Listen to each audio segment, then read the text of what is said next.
Tuhan itu kalau tidak diambil penting ya kayak ban serep. Kalau dibutuhkan baru dipanggil. Kalau susah baru Tuhan tolong saya. Seorang pengusaha bilang sama saya, Bu Eras, orang tuh ini ya, kata gampangan. Apanya gampang Pak? Dia orang banyak berpikir kata cari Tuhan tuh lebih gampang daripada cari duit, cari uang katanya. Padahal balik, cari Tuhan itu lebih sulit daripada cari uang. Bayangkan katanya, kalau pada waktu di rumah sakit di ICU baru, Tuhan baru mau cari Tuhan, gimana cara ketemunya? Orang tidak terbiasa. Yang benar juga, orang menggampangkan. Rugi kita kalau tidak mencari Tuhan dengan sungguh-sungguh, ya, menempatkan Tuhan itu sebagai suatu yang penting dalam hidup kita. Padahal ada satu hal yang sedang menunggu kita, mengintip di depan kita, masalah. Orang tidak mungkin tidak ada masalah, nggak mungkin. Ya duduk di sini aja jadi masalah, bentar keluar masalah. Jangan dipikir duduk sini nggak masalah. Ini masalah kalau temennya nggak cocok, ya duduknya di belakang, lihat-lihatnya kehalangan orang yang tinggi, banyak masalah. Duduknya kelamaan, lama nih pendetanya, bosenin katanya. Masalah, semua masalah, ada masalah. Nah rugi kita kalau tidak mencari Tuhan. Kenapa di depan kita itu masalah? Sejak zaman dulu, orang yang dicari manusia adalah pengennya tidak ada masalah. Pengennya rasa tentram dan tenang. Manusia berusaha dengan segala cara untuk menikmati suasana jiwanya tenang, tentram. Ternyata banyak manusia frustasi karena tidak menemukan sukacita dalam kehidupan ini. Rasa tentram dan tenang makin mahal dan sukar ditemukan di dunia kita hari ini. Tidak sedikit yang sudah pesimis rasanya tidak mungkin dapat menikmati sukacita di dalam dunia ini seperti ini. Melalui pemberitaan firman Tuhan ini ditunjukkan kepada kita jalan untuk dapat menikmati rasa tentram itu. Gimana caranya?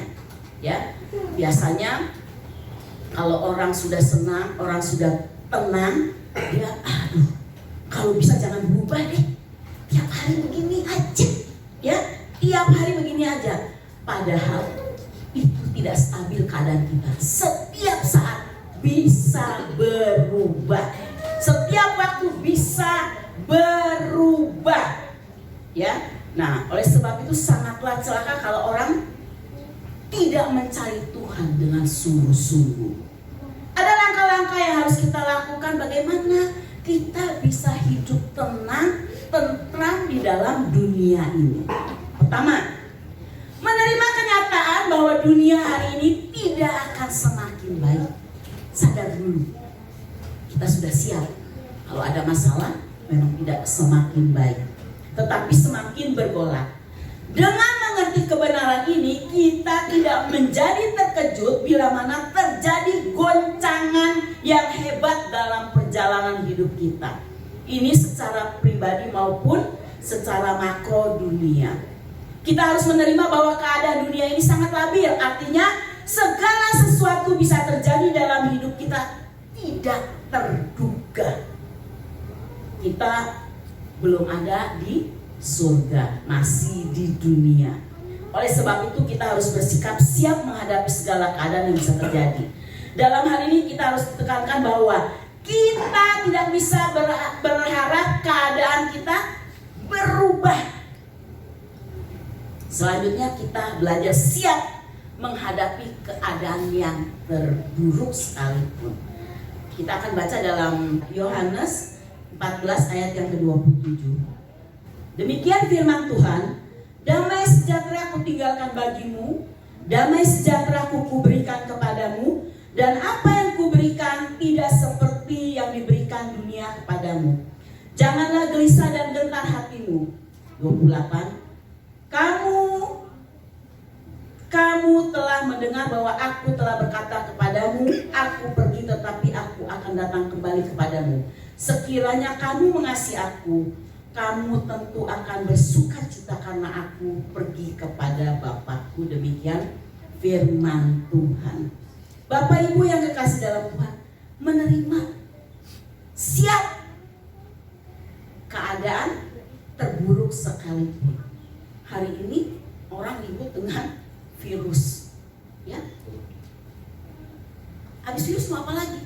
Pasti ada lagi. Tidak akan berhenti. Pasti nanti ada apa lagi yang ngagetin. Virus aja udah bikin kita susah. Virusnya di mana? Yang susah di mana? Ya semua jadi susah.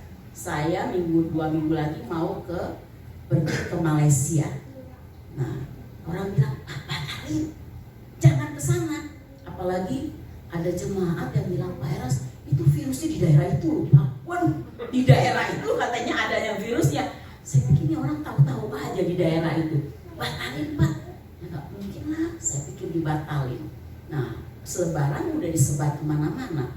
Nanti orang bilang, masa pendeta takut sama virus? Kan begitu. Ya gak mungkin kan dibatalin.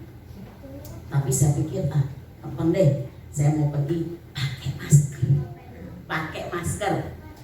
Udah rame nih, masker nggak ada. Masker aja nggak ada. Saya bilang coba, saya sebar beberapa jemaat, tolong ibu cari masker.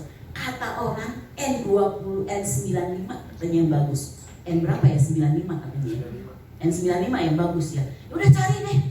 Cari, nggak ada Bu. Waktu itu terakhir aja harganya mahal 1 juta katanya dia bilang gitu. Mahal banget saya bilang. Mahal katanya maskernya. Udah kalau nggak ada masker yang mahal, masker yang murah aja. Saya bilang yang penting saya punya nutup aja. Saya bilang kan biasanya pesawat itu kan udara muter-muter di dalam. Nah saya bilang begitu, saya butuh masker ya udah yang ada aja. Begitu paniknya orang, habis semuanya.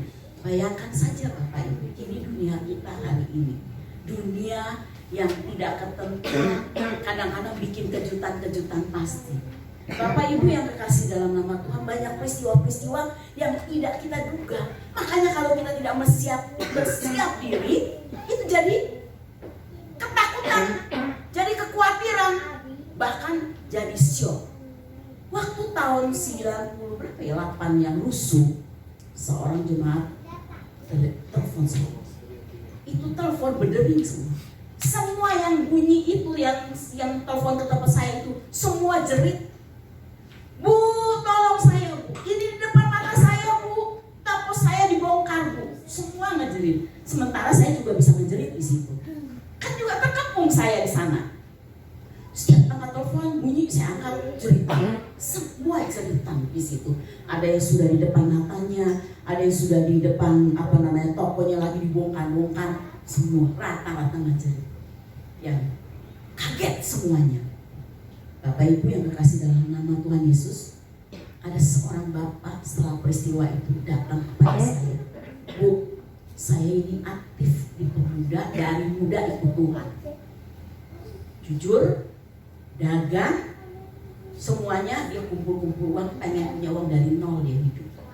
Nah, dari dagang toko kelontong, jual beras, sembako, segala macam. Nah, tiap hari kan dapat uang cash. Nah, uang cashnya ditaruh di bawah tanah. Rupanya ada, ditutup pakai karpet. Hebat, itu pun tahu. Orang tuh tahu, bongkar, ambil, habis. Sampai anak di mana, dia di mana, karena diselamatin tetangga. Jarang habis. Gambar-gambar Tuhan Yesus pun hilang semuanya.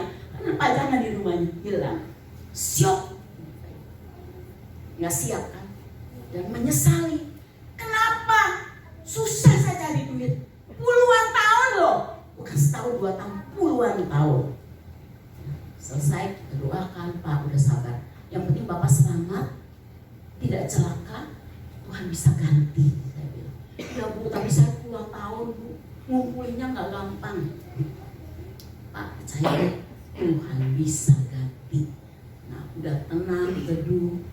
Kira-kira 6 bulan, anaknya sakit. Penyakit yang tidak tahu kenapa. Ulangnya makin lama makin habis. Propos, bawa ke rumah sakit kemana-mana. Tidak dapat, sampai anaknya meninggal. Udah rusuh, rumah dijarah, anak meninggal. Udah sempat anak meninggal, datang lagi syok Bu, nggak tahan saya hidup. Kalau boleh saya mati. katanya dia bilang gitu. Pak, kesempatan hidup itu tidak 2 kali. Yuk kita lalui bersama-sama dalam hidup ini. Doa lagi,